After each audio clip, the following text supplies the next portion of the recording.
Hey, happy days. Sharon Horne-Ellstrom here. Catch you later. How to use catch you later in your business. This is my daughter's softball. I'm definitely not a softball player. It's just a practice ball. I used to try when she was younger. She was a pitcher, and I would try to catch for her so that she could practice her pitching. And on actually 2 occasions, but on 1 occasion really badly, I missed catching the ball, and it was down by my ankle, and it hit my ankle, and she could throw so hard. She literally sprained my ankle with the ball, and it swelled up, and I couldn't walk. And after that, she actually got a couple of these soft practice balls so that there was less chance of her hurting me when she was practicing her softball pitching.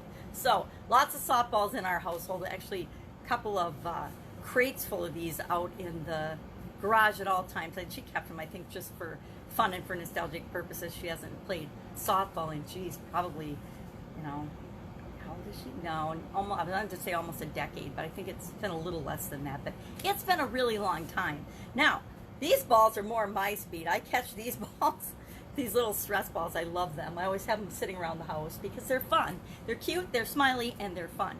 But what does this expression have to do with you and your business? Catch you later is a relatively new expression. It's from the late 20th century. It's an African-American expression that, of course, caught on because it's so relative and so useful, at least in the neck of the woods I live in. I live in the Midwest, and I grew up with this expression, catch you later, see you later, follow up with you later. Catch you later is just more catchy than, hey, I'll follow up with you later, I'll see you later. But in our businesses, it reminds us of the importance of how we treat our customers.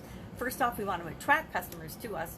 We do all these things, we jump through all these hoops to get people to notice us, right? To get their attention and to attract them to our business. We can help them solve the problems that they have, because that's why we're in business, right? To help people solve problems. Well, so we spend all this time and energy attracting them, but then the vast majority of businesses, guess what they do? They blow them off. They spend all this money, time, and energy attracting people, and maybe they'll come to your business once, maybe they'll check you out online once, but then they don't follow up. 80+% of businesses and salespeople never follow up. To be an awesome salesperson, all you have to do is add follow-up to your repertoire, and you will be much more successful in not only sales, but in anything you do in life. Follow up with the people that are important to you. So we attract people. If we follow up, it vastly increases our chances of success. So catch you later means follow up with people, see them later, find out what they need and want, continue to communicate with them, build a relationship with them.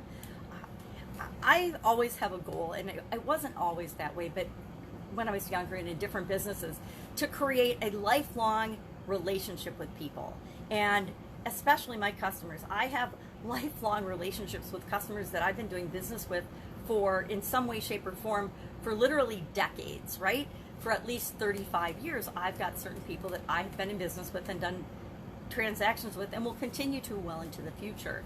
That's the lifelong value of a customer. Those relationships are worth millions of dollars to me and the world, right? Because adding value to the world is how we make the world a better place.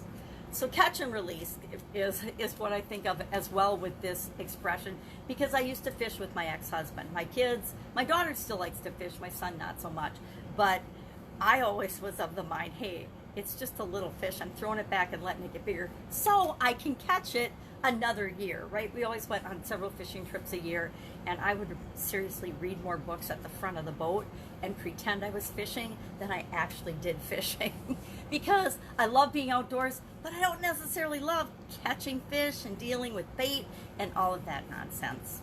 Catch you later reminds each and every one of us that we're going to follow up with people. We're going to see people again, at least a lot of the people in our life and in the circles that we live in, right? The circles, our neighborhoods, our communities, our work environments, people that go to the same clubs as we do, people that, like exercise clubs, or I guess if you go out, clubs. But we build relationships with people. We need to build relationships with our team. We need to build relationships with the people in our community. We need to always be building relationships with the people in our family, which is often our business family as well. And partners and people that we want to do business with later on. It's not just about building relationships with our customers, it's about making sure that we have a strong team, making sure that we follow up with people, making sure that we clearly communicate our expectations and then follow up on them, catch people later to follow up on them.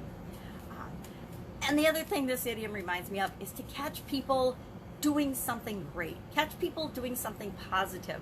I learned this when my kids were little, that, you know, the expression, you can catch more flies with honey than with vinegar, it works on our kids as well as the people that work with us in our organizations. Guess what? It works on all human beings, because people love to be acknowledged, right?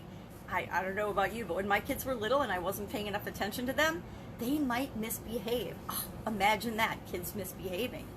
I've noticed with my granddaughter, if she thinks I'm not paying enough attention or I'm not playing the game right, she will act up to get my attention. So catch people doing something good and acknowledge that, so that you see more of that behavior. Because I learned with my kids, if I paid attention to more of what they were doing bad, guess what? I got more mischievous behavior.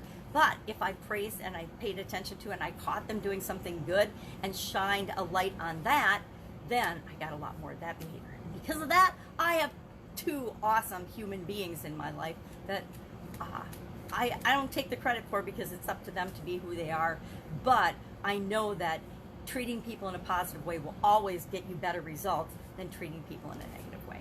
So that's it. Would love to know what you think of this expression. Catch you later. Share in the comments below. Let me know if there's an idiom you'd like to know the meaning of. I don't know if we've covered it or not. We've done, I think, 456 of these, at least, probably more, because I didn't start counting till I was in it a little ways. So that's a lot of idioms, but there's at least 20,000 idioms in the English language, so I'm not done yet. If you'd like to know the meaning of something, ask in the comments below. Otherwise, if I can help you in any way, ask in the comments below. Or I will see you tomorrow with another interesting idiom. What does it mean? Where does it come from? And how might you use it in your life and in your business? Take care. Bye. Have an amazing, awesome day. Go catch somebody doing something great. And I will catch up with you tomorrow, or I'll catch you later.